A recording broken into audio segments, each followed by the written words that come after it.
दोस्तों आज की इस लीगल वीडियो में हम इस बात को डिस्कस करेंगे, जब माँ सेकंड मैरिज कर ले, जब माँ दूसरी शादी कर ले, बाप ने दूसरी शादी ना की हो, तो फिर बच्चों की हजानत का, फिर नाबालग बच्चों की कस्टडी का जो बेहतर हकदार वो कौन होता है। देखिए मोहम्मदन लॉ का पैरा 352 जो है वो ये कहता है कि जब तक मेल चाइल्ड की उम्र 7 साल तक ना हो जाए और जो फीमेल चाइल्ड है बुलूगत की उम्र को ना पहुंचे, तब तक जो है इन बच्चों की हजानत का जो है बेहतर हकदार माँ होती है, बाप हकदार नहीं। लेकिन ये अब्सोल्यूट फैसला नहीं है। इस हवाले से आला अदालतों ने कई दफ़ा फैसले दिए हैं जिसमें उन्होंने ये कहा है कि ये जो मोहम्मदन लॉ है, ये कस्टमरी लॉ, ये कोडिफाइड लॉ नहीं है।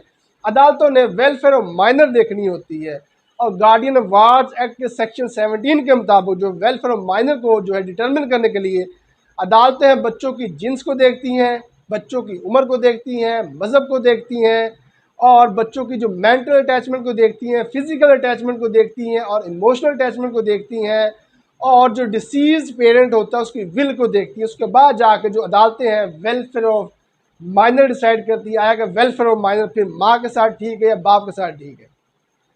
लेकिन क्वेश्चन ये है कि जब माँ सेकंड मैरिज कर लेती है और बाप ने सेकंड मैरिज नहीं की, तो फिर बच्चों की हजानत किसके पास जाएगी। देखिए सपोज मियाँ बीवी में सेपरेशन हो गई है, अब जो है माँ के पास उसके एक्स हस्बैंड की तरफ से एक बच्ची है जो बलूगत की उम्र को पहुँच रही है और अब माँ ने सेकंड मैरिज कर ली, जिसके साथ सेकंड मैरिज की है वो जो है वो उस बच्ची के लिए नामहरम है, सौतेला बाप उस बच्ची के लिए नामहरम है, तो फिर माँ जो है उस बच्ची की हजानत से महरूम हो जाती है। क्योंकि मोहम्मदन लॉ का सेक्शन 354 जो ये कहता है कि माँ किन हालात में बच्चों की हजानत से महरूम हो जाती है, जिसमें यह बताता है मोहम्मदन लॉ सेक्शन 354 कि जब माँ ऐसे शख्स से शादी कर ले जो उस बच्ची के लिए नामहरम हो, तो फिर वेलफेयर ऑफ माइनर का तकाजा यही है कि जो बच्ची है उसको उसके असल बाप के हवाले कर दिया जाए, उसके रियल फादर के हवाले कर दिया जाए। क्योंकि वेलफेयर ऑफ माइनर यही कहती है क्योंकि अब जो है उस माँ का जो दूसरा हस्बैंड है, सेकंड हस्बैंड, उस बच्ची के लिए नामहरम। अब हम आते हैं कुछ बच्चे के हवाले से क्या मामला है। देखिए बच्चे की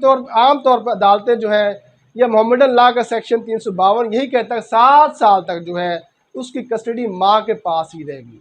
लेकिन ये अब्सोल्यूट फैसला तो नहीं है। अदालतों ने वेलफेयर ऑफ माइनर देखनी होती है, वेलफेयर ऑफ माइनर किसके साथ ठीक है किसके साथ नहीं ठीक। लेकिन आमतौर पर 7 साल की उम्र का जो बच्चा है उसकी कस्टडी माँ के पास ही रहेगी, चाहे उसने सेकंड मैरिज ही क्यों ना की। उसके बाद बाप जो है उस बच्चे की कस्टडी को क्लेम कर सकता है। अब हमारा दूसरा सवाल ये है कि बाप ने सेकंड मैरिज कर ली है लेकिन माँ ने सेकंड मैरिज नहीं की, तो अब बच्चों की हजानत किसके पास जाएगी। अब बच्चों की कस्टडी का कौन इंटाइटल्ड है, कौन हकदार है। देखिए जब बाप सेकंड मैरिज करता है और घर में दूसरी बेगम लाता है, फिर वो बच्चों की सौतेली माँ होती है, वो उनकी असल माँ नहीं होती है। वो कहते हैं कि जो असल माँ जितनी मर्जी जालिम क्यों ना हो, लेकिन फिर भी उस सौतेली माँ से बेहतर होती है।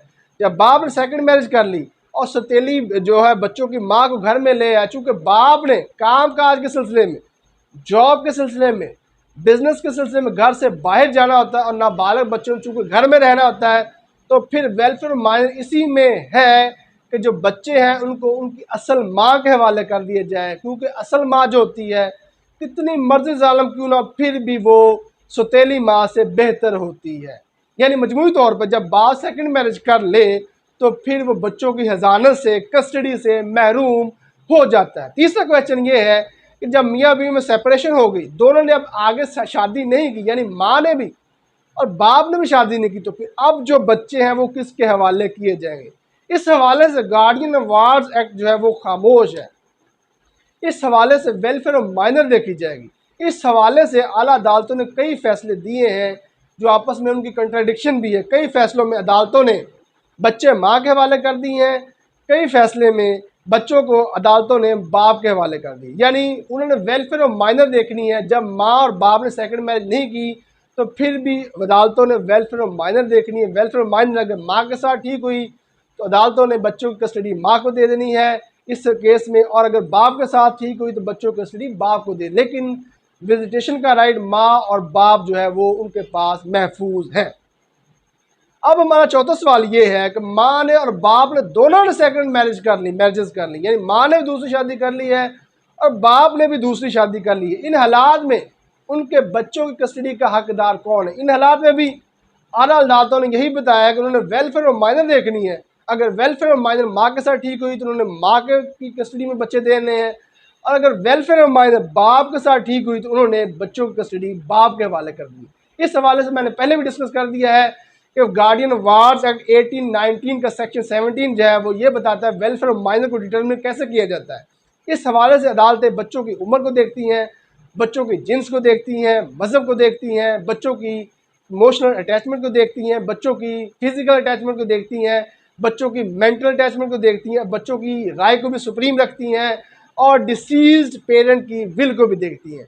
इन तमाम चीज़ों को देखकर फिर जो अदालतें हैं वेलफेयर ऑफ माइनर को डिसाइड करती हैं। लीगल वीडियो अगर आपको अच्छी लगी हो तो लाइक करें, बहुत अच्छी लगी हो तो शेयर करें। अगर आप हमें कोई फीडबैक देना चाहते हैं तो आप हमारे चैनल के नीचे कमेंट करें, इस वीडियो के नीचे कमेंट करें, हमारे चैनल को भी सब्सक्राइब करें, हमारे फेसबुक पेज को भी लाइक करें।